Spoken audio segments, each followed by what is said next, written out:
여러분 안녕하십니까? 이 시간에는 역대상 26장 말씀 중심으로 드리겠습니다. 26장에서는 성전, 문을 지키는 자들에 관한 내용이 기록되어 있습니다.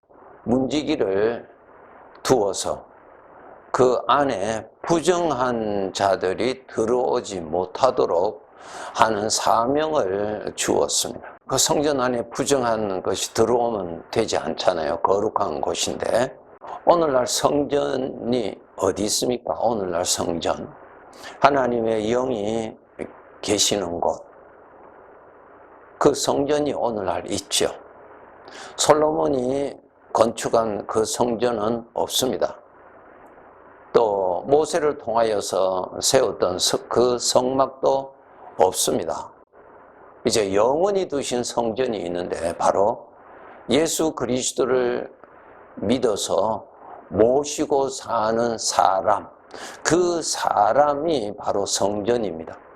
그 사람에게 하나님의 영이 머물러 계시기 때문에 그러한 것입니다.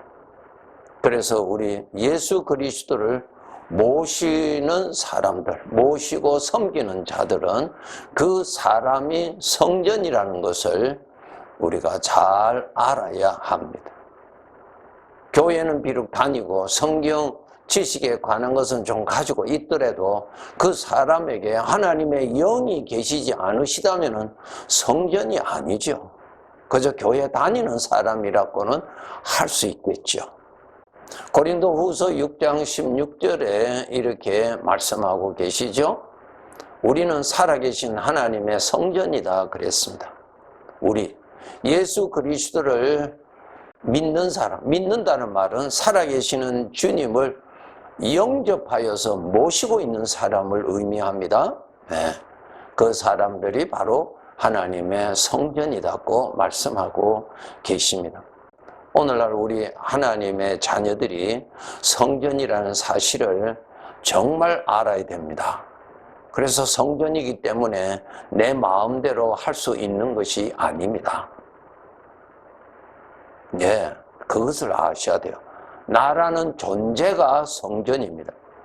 하나님이 계시는 전이에요. 예. 그렇기 때문에 이 성전에 하나님께서 두신 일들을 할 수 있는 자들을 세워주셨는데 오늘 몇 가지 말씀드리겠습니다. 첫째, 문지기를 두셨어요. 그 문지기를 두신 것은 그 성전 안에 부정한 것이 들어오지 못하도록 하는 직책이죠. 서쪽, 남쪽, 북쪽에는 4사람이 교대로 문을 지키도록 했습니다. 동쪽 문은 6사람이 교대로 지키게 하셨다고 기록되어 있습니다. 오늘날 성전인 나 자신에게 나에게 주어진 사명이 바로 첫째 사명이 문지기 사명입니다.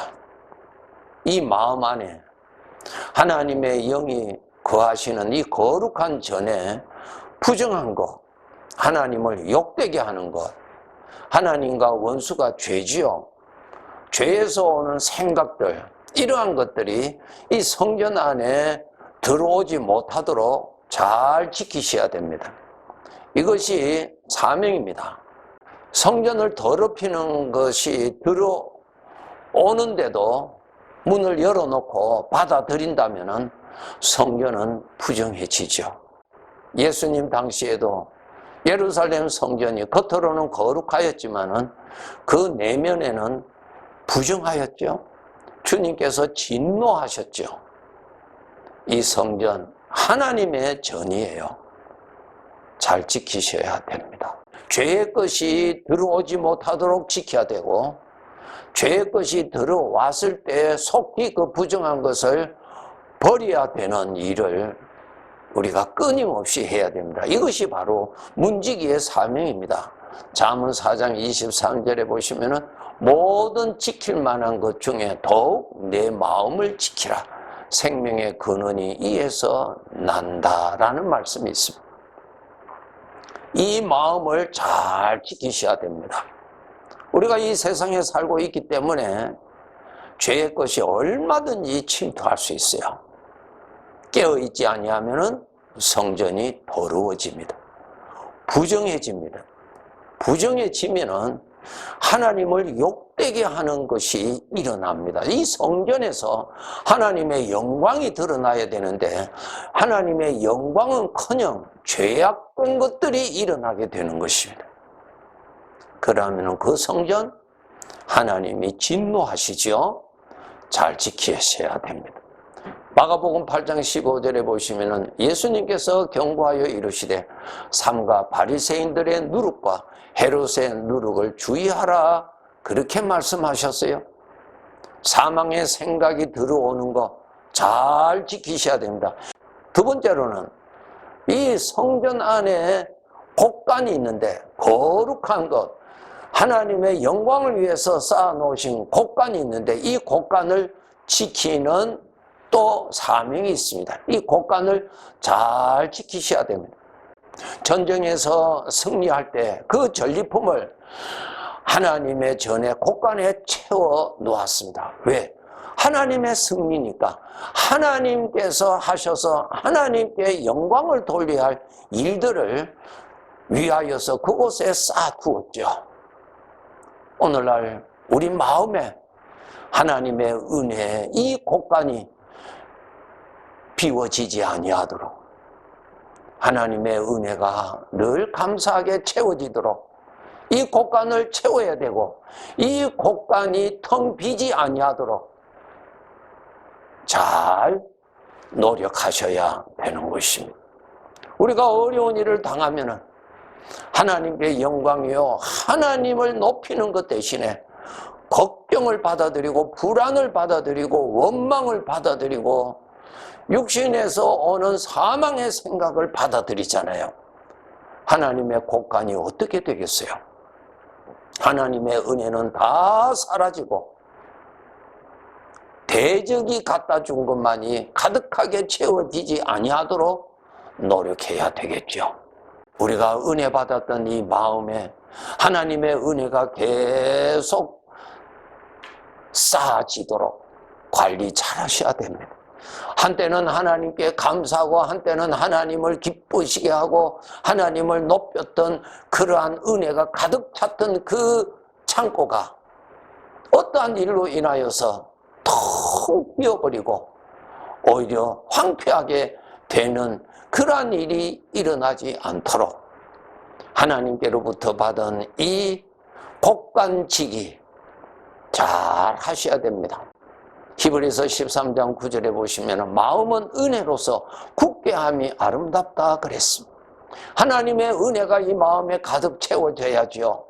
곡간은 있기는 있는데 텅 비어있는 곡간이 되지 아니하도록 관리하셔야 돼요.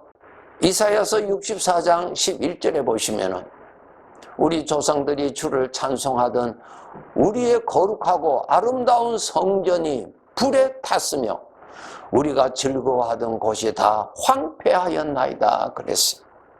죄로 말미암아 이렇게 되어버립니다. 성전을 더럽게 하는 죄악을 품었는데 결국 그렇게 되어버린다는 것입니다. 옛날에는 사망의 생각을 쌓았던 이 곡간에 이제는 영광스러운 하나님의 은혜가 쌓아지고 주님의 이름이 가득하게 나타나는 것으로 잘 쌓아지는 그러한 하나님 보시기에 좋은 곡간이 되도록 우리는 노력해야 될 것입니다. 세 번째로 이 우리에게 주신 것이 뭐냐? 재판관을 두셨어요. 역대상 26장 29절에 보시면은 백성들을 재판하는 재판관을 두었다고 기록되어 있습니다. 무엇입니까? 여러분, 우리가 분별을 잘 해야 됩니다. 우리가 일반적으로 분별할 때 분별의 기준을 어디에 둡니까? 내 중심에 두고 내 마음에 드느냐 내 마음에 안 드느냐를 가지고 우리는 판단하죠. 하나님이 없는 사람이죠. 주인이신 하나님을 인정하지 아니하는 삶이에요. 이것이 내 마음에 드느냐 내 마음에 안 드느냐를 기준을 가지고 판단하는 습관이 우리들에게 있는데 깨어나야 되겠죠. 또 우리는 어떤 기준으로 또 판단합니까? 이것이 내가 좋아하는 것인지 내가 좋아하지 않는지 그것을 기준으로 두고 합니다. 결국은 내 중심으로 판단합니다. 잘못이죠? 우리가 왜 예수님을 모시고 살아야 됩니까? 내가 죄인이라는 것을 깨달았기 때문에 그러한 것이죠. 죄인이라는 것이 무슨 뜻입니까? 나 자신은 하나님 보시기에 완전히 탈선된 존재다. 죄로 말미암아 부정한 존재다. 하나도 성한 곳이 없다. 그가 생각하는 것, 그게 마음을 가지고 있는 것, 하나님 보시기에 거룩한 것은 하나도 없다. 그 뜻이 나는 죄인이라는 뜻입니다. 그러니까 내가 옳다고 내가 좋은 대로 내 나름대로 갔지만은 하나님의 보실 때는 전부 죄의 영향을 받아서 하나님을 대적하는 길로 가게 되는 것입니다. 이것을 깨닫고 자기 자신을 믿던 믿음 대신에 이제는 내가 모시고 있는 주님을 따라가고 주님이 기뻐하시는 대로 따라가고 이것이 주님의 마음에 들겠느냐 안 들겠느냐 그 기준으로 판단하고 이것이 주님이 좋아하시겠느냐 좋아하시지 아니하시겠느냐는 기준으로 판단하고 이것이 하나님께 영광이 되느냐 되지 않느냐를 기준으로 두고 판단하는 사람이 되어야 하는 것입니다. 이것이 구원받은 자의 삶이죠. 에스겔서 44장 23절에 보시면은 하나님께서 제사장들에게 지시하신 사항이 있습니다. 내 백성에게 거룩한 것과 속된 것의 구별을 가르치라 그랬어요. 부정한 것과 정한 것을 분별하도록 가르치라 그랬어요. 하나님으로부터 오는 것인지 하나님 보시기에 좋은 것인지 하나님의 마음에 드는 것인지 그 기준으로 분별하도록 가르치라고 하는 것입니다. 오늘날 우리 신앙생활을 하고 있는 우리들을 성경은 부인하지 아니하고 우리가 다 인정을 하면서 살아가는 삶에 있어서는 기준이 내 기준으로 판단한다는 것입니다. 하나님 보시기에 좋았다. 이것이 하나님이 기뻐하시겠다. 이러한 것이 사망의 생각인지 생명의 생각인지 그것을 가지고 분별을 해야 되는 것입니다.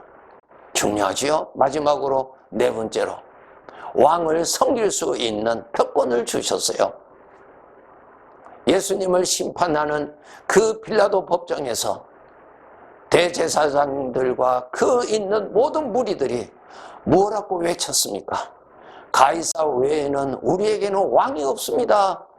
왕이라고 하는 저 예수를 마땅히 처형해야 된다고 외쳤지 않았어요? 그것이 그 소리의 근원이 어디입니까? 뿌리가 죄에서 오는 것입니다. 죄의 사상이에요. 오늘날 이 세상의 모든 사람들이 이러한 세상으로 이러한 사상으로 살아가고 있고 심지어는 예수를 믿는다고 하는 우리들에게도 뼛속 깊이 그러한 사상이 스며들어가 있다는 것입니다. 우리의 왕은 누구십니까?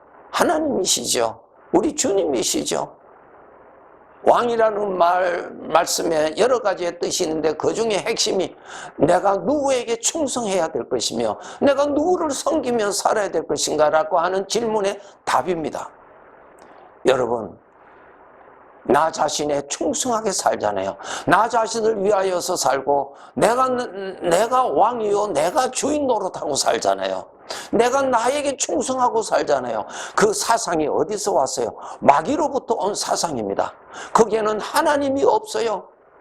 주인이라고 하는 하나님을 부인하고 하나님을 무시하고 하나님을 멸시하는 결과가 되는 것입니다. 무서운 것입니다. 그것은 하나님이 보실 때 그것은 가장 큰 죄입니다. 나는 누구를 위해서 살아야 될 것이며 나는 누구를 섬기면서 살아야 될 것인지 우리는 확실한 답을 알고 살아야 됩니다. 여호수아서 23장에 보시면은 여호수아가 인생의 마지막에 그가 한 말 가운데 귀한 말이 있죠. 나와 내 집은 여호와를 대대로 섬기리라. 너희들이 섬길 자를 택하라고 말했죠. 하나님은 영원히 내가 섬길 왕이십니다. 내가 영원히 충성을 드려야 하는 왕이십니다. 그 왕께 충성하는 그 충성은 영원히 헛되지 아니하고 영원한 나에게 영광이 되는 충성입니다. 죄에 속아서 자기 자신에게 충성한 그 삶은 영원한 결실은 하나님께로부터 버림받아 형벌밖에 없습니다. 죄가 나를 속이는 함정입니다. 빠지지 마세요. 속지 마세요. 내가 섬길 자는 창조주 하나님이십니다. 내가 충성해야 할 자는 나를 영원한 저주와 형벌에서 구원하시기 위해서 대신 죽으시고 나를 구해주신 우리 주님이십니다. 하나님 보시기에 충성히 살았다고 하는 그 삶을 오늘도 내일도 지켜갑시다. 네, 감사합니다.